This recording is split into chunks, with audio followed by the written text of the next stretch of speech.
bien, aquí estamos, nuevo bloque de 678. Vamos a ver el siguiente informe, tiene que ver con Bajada de Línea, que ayer publicó algunos videos sobre los fondos buitres que anduvieron dando vuelta por Harvard. Vemos el informe y lo debatimos, dale.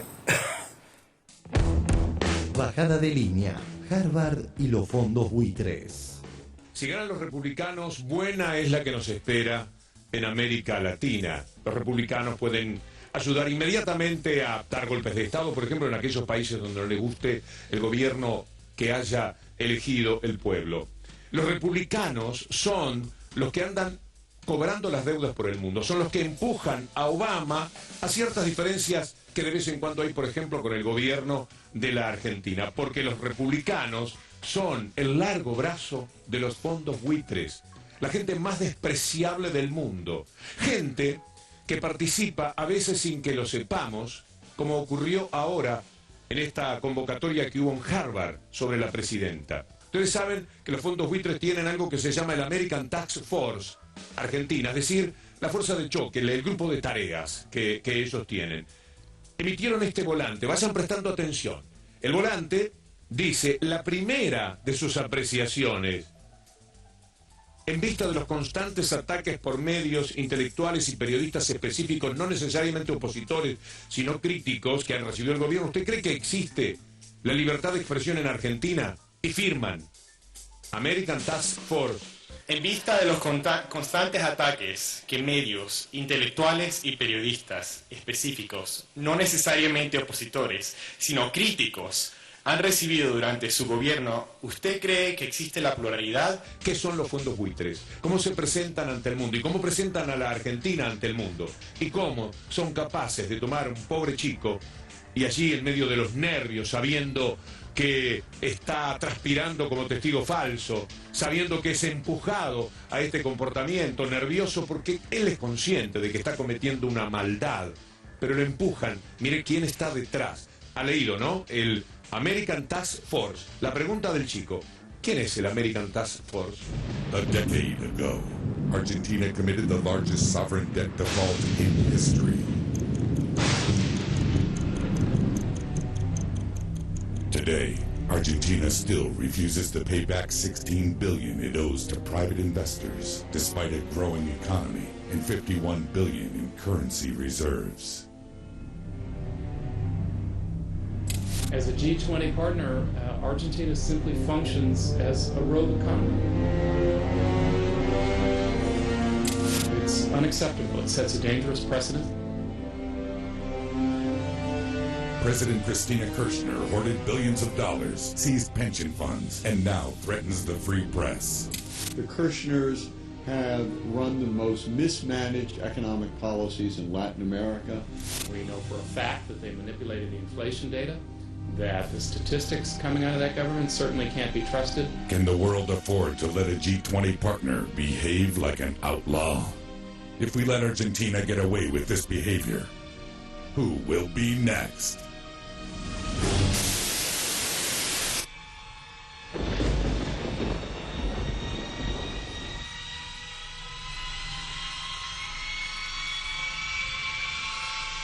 Estos miserables del mundo son los que estaban detrás de la pregunta de ese joven. ¿Cómo lo pueden hacer? Porque cuando se juegan determinado tipo de intereses son capaces de cualquier cosa. Agregando material al buen informe de Víctor Hugo, con solo repasar algunos titulares de los medios del establishment, queda más que claro cómo estos defienden fielmente los intereses de los fondos buitres, que son los de ellos mismos, claro está.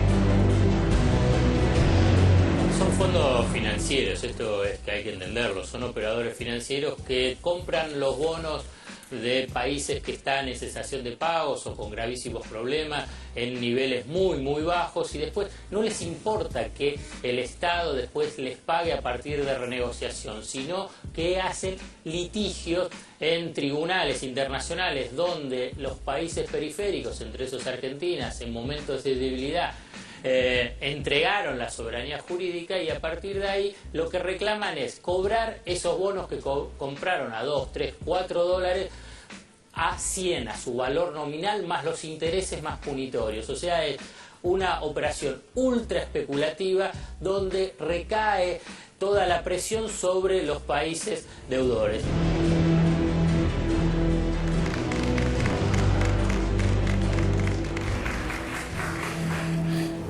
Bueno, a ver, senador. Tiene una génesis, primero habría que analizarla de otra manera. Esos bonos, ¿por qué nacen? Y nacen porque hay necesidades de hacerse de liquidez y se pagan tasas escalofriantes. Entonces se colocan en el mundo y los que los toman con riesgo, para tratar de sacar un beneficio mucho mayor, mientras que el país pueda seguir pagándolo, como la Argentina vino durante un buen tiempo pagando o armando el megacanje, el blindaje y toda esta paparruchada que se fue haciendo, pagando tasas siderales arriba del 15%, iban tomando esos bonos y daban una ventaja fenomenal. 15% en dólares, algo insuperable. Ahora, llega un momento en que los que tienen este tipo de complicaciones, al tomar el papel y saber que el país ya no lo puede pagar más, ese papel automáticamente se va a caer y entramos en lo que durante muchos años Ann Kruger trató por tratar de definirnos a los argentinos como el Chapter 11 de los Estados Unidos, el capítulo 11, que es la quiebra soberana de los estados, llevarlo a la quiebra para que la Argentina fuera el ejemplo del mundo de lo que no tenía que hacerse. Es lo que dice un poquitito el Bueno, ¿qué es lo que terminan haciendo ellos entonces? Con la generación de ese propio bono, el particular, que no tendría por qué tenerlo, porque en principio eran bonos mayoristas, con lo cual el particular no debía tener el bono en su mano, lo que hace es desprenderse rápidamente del bono. ¿Cuánto valía? 100 mangos. ¿Y cuánto lo podemos colocar ahora? Y colocarlo a 35. Dame 35 antes de no agarrar nada, pues tu tipo se va al diablo, entonces nosotros nos quedamos sin nada. Dame 35. Pero en la pelea sigue eso desmoronando y termina siendo lo que dice Alfredo Zayate, comprarlo por 4 o 5 dólares y esperarlo. Principio es esperar, y el segundo es atacar, y atacar es morderte hasta sacarte la sangre de la peor forma. Es el ejemplo más claro de Shylock en el mercader de Venecia, ¿no? Aunque sean una libra de tu propia carne, pero la situación es mucho más complicada, porque después los países empiezan a complicarse, se ponen en riesgo, situaciones más comprometidas que las que estaban, ponen en riesgo la vida de la gente porque la sacan las excluyen definitivamente de la sociedad, entramos en situaciones de pobreza así altísima como el 50%, y a nadie le importa nada. El Fondo Monetario hizo lo que tenía que hacer y dejó a la Argentina afuera, no le dio los préstamos durante muchísimo tiempo, no teníamos forma de tomarlo, liquidez no aparecía, la pobreza cada vez era más grande, la indigencia era cada vez más grande, y ese es el país prendido fuego que toma Néstor Kirchner. La discusión que viene después de esa situación es la que Néstor plantea al mundo. ¿Ustedes creen que nosotros vamos a pagar esta deuda, que es una deuda usuraria, que se han valido de la Argentina para expoliarla, sacarle todo lo que pudieron, y nosotros vamos a ser consecuentes con esa situación? ¡Locos! Y entonces Néstor empezó pacientemente a golpear hasta que lo aceptaran. Hasta el ministro de Economía del momento estaba dispuesto a entregarse, y Néstor, les garantizo, con una apnea violeta estaba de no tener ya más oxígeno para poder vivir, se plantó y definió que no se arreglaba hasta que llegáramos al punto en que él creía que era el mejor para los argentinos, y eso fue lo que se consiguió. Entonces, ¿por qué existen estos fondos buitres? Porque lo que están buscando es un negocio fenomenal. Compraron a 3 y lo quieren vender a 100. Son la peor basura en términos de cualquiera de las concepciones religiosas o de cualquiera de las concepciones desde el punto de vista de la aceptación de una sociedad que quiere vivir más o menos en forma ordenada respecto de lo que significa su sistema financiero. Viven de la mugre, son como las hienas. ¿Y se sabe el volumen de dinero que están reclamando, de bonos que tienen? No, pero hoy es muy chiquito, porque el rescate de los bonos superó el 93%. Debe haber un 5, entre un 3 y un 5% en manos de los fondos buitres, y el resto son los que no se pudieron conectar en los pueblos y en Italia, en esos tipos de lugares en donde los bancos hicieron diabloras muy grandes. Vuelvo a insistir, porque era un papel mayorista y ellos se lo vendieron a los jubilados y hicieron una situación muy complicada, pero creo que no debe, entre 3 y un 5% de lo que era la totalidad de los bonos. Ahora tienen poder, digamos, porque se les hacen escuchar. Si toda la vida vivieron de eso, claro. Si tienen ejércitos de tipos dedicados a eso, en una procuración generada prácticamente por un grupo de salvajes que están viendo cómo muerden, es una manada de hienas. ballenas, son de lo peor del mundo. A ver, Cintia. Siguiendo esa línea de razonamiento y un poco lo que vos preguntabas sobre la libertad, me parece que acá hay un trasfondo, hay una pregunta que hacerse sobre la libertad que plantean estos discursos especulativos. Y la pregunta es, ¿cuánta libertad nos han sacado a los pueblos latinoamericanos los fondos buitres y los negocios de la empresa? Cristina Fernández de Kirchner, en la conferencia de prensa en Harvard, teniendo el tono de esa enorme operación mediática que se estaba montando, que es una joyita para cualquier clase de periodismo para hablar de operaciones de prensa, en un momento les pregunta a los jóvenes que desinteresadamente preguntaban, dice, ¿cuántos de todos ahí sabían que se había votado una ley de medios? Y les está hablando justamente de esto que estamos hablando ahora, de la libertad, porque en otro momento él le dice, el periodismo ya no es ni de Franklin ni de Moreno, el periodismo es una empresa económica. Y me parece que hay una conexión entre la discusión sobre los monopolios, entre la desinformación que sobrevolaba esa operación mediática, una desinformación intencionada, y la cuota de libertad que nosotros perdemos cuando nos convertimos en empresa o en víctimas de estos discursos dominantes que lo que hacen es instalar la teoría de la libertad, pero desde la libertad de empresa, desde la libertad especulativa, desde la libertad que no mira a Latinoamérica desde Latinoamérica. Gerardo. Hay toda una escuela de analistas económicos y políticos que hablan del capital financiero como capital mediático. Este fenómeno de los medios de comunicación, que nosotros lo estamos experimentando en los últimos años, no está desconectado del tipo de capitalismo que se construyó en los últimos 40 años. Ese capitalismo basado, como suele decir Cristina, no en la producción de bienes, sino en la especulación con los valores de las acciones. Es decir, ¿y en qué consiste el movimiento de las acciones? Consiste en que las acciones valen lo que un conjunto endogámico de empresas y personas deciden que valga. No es como vender un objeto material que tiene un cierto lugar más o menos razonable y previsible en el intercambio. El intercambio financiero es un intercambio altamente timbero, y esa timba tiene un elemento principal que es convencer del valor de las acciones a la mayor cantidad de accionistas, entre comillas, que son las personas que ponen su plata en alguna cosa que les mantenga el valor, digamos. Es una especulación de masas, es una timba y un capitalismo. Esto que decía Aníbal termina en que son un capitalismo mafioso, un capitalismo que se ha apartado de todo pero con un agravio mucho mayor, porque no son millones, son muy pocos.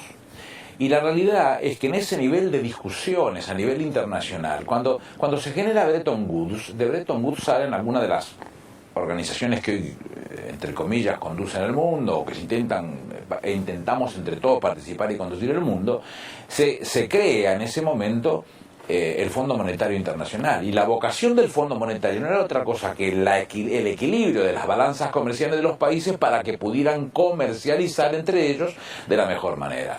La última gran discusión que se da en Francia del G20, en donde se pretendió ponerle control a los commodities, y que se planta la presidenta de los argentinos, allí estaba el presidente Obama, estaba el presidente Sarkozy, es decir, los grandes presidentes del mundo queriendo ponerle el control a los alimentos, y la presidenta de un país emergente que llega a ese lugar y le dice, pero un cachito, ustedes plantean este tipo de discusión y resulta ser que tenemos 3 o 4 veces el nivel de comercialización de los productos del mundo por afuera manejados en términos financieros y nadie los controla. Es lo que Cristina dio a llamar el anarcocapitalismo. ¿Y qué? ¿Nosotros vamos a hacernos cargo del control del commodity, no del anarcocapitalismo? No, viejo, yo quiero controlar a estos tipos que manejan 4 veces lo que se imaginó en Bretton Woods para que podamos saber exactamente lo que hacen. Porque muchos de esos manejadores con nombres propios muy conocidos y muy importantes, solamente moviendo papeles, nunca pusieron plata arriba de la mesa, han volteado gobiernos en el mundo.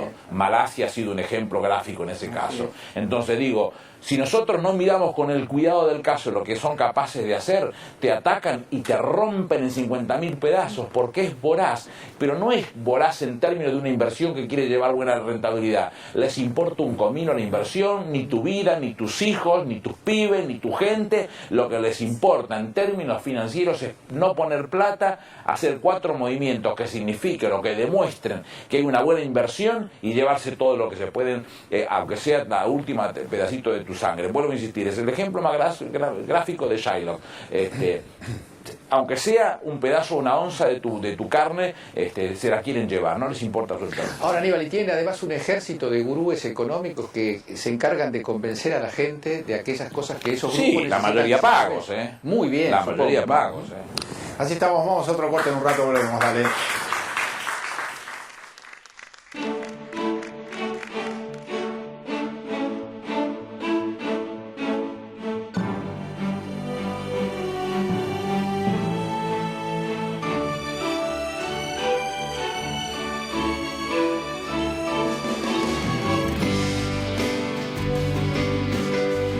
Nuestros valores, nuestros colores. En el Año Internacional de las Cooperativas y siempre, Banco Credicop Cooperativo. La banca solidaria.